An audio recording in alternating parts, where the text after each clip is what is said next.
శ్రీమాత్రే నమః.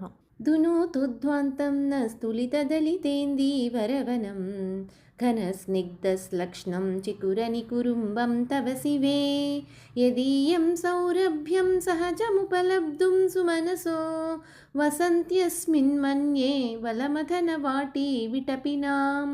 ఓ శివ, విరిసిన నల్ల కలువల వనం వంటి నలుపుతో దట్టముగా నునుపుగా మెత్తగా ఉన్న కేశపాశము మాలోని అజ్ఞానాంధకారాన్ని తొలగించుగాక. ఆ కేశ సంపద యొక్క సహజ సౌరభాన్ని పొందడానికై ఇంద్రుని నందనవనంలోని దివ్య కుసుమాలు అలంకరించి ఉన్నవని భావిస్తున్నాను. అంటే ఆ దివ్య కుసుమాలు నీ కురులకు సౌరభాన్ని ఆపాదించుటకు బదులుగా అవియే నీ కేశ సంపద యందలి సహజ సౌరభాన్ని గ్రహిస్తున్నాయి అని భావము.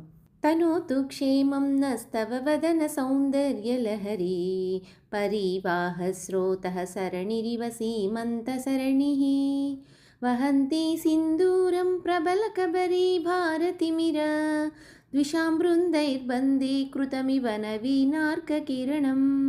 ఓ తల్లి, నీ యొక్క వదన సౌందర్యము పొంగి ప్రవహించే ప్రవాహములాగా ఉన్నది. ఆ ప్రవాహము నుండి చీలి ప్రవహించే నీటిపాయలాగా నీ పాపిట ఉన్నది. దానికి రెండు వైపులా ఉన్న దట్టమైన నీ కురులు కారు చీకటిలాగా నల్లగా ఉండి ఆ పాపిటకు రెండు వైపులా ఉన్న శత్రు సమూహము వలె ఉండగా ఆ మధ్య ఉన్న ఆ సింధూరము సమూహానికి బందీగా చిక్కిన బాల సూర్యునిలా కనిపిస్తూ మాకు జ్ఞానజ్యోతులు ప్రసాదిస్తున్నది.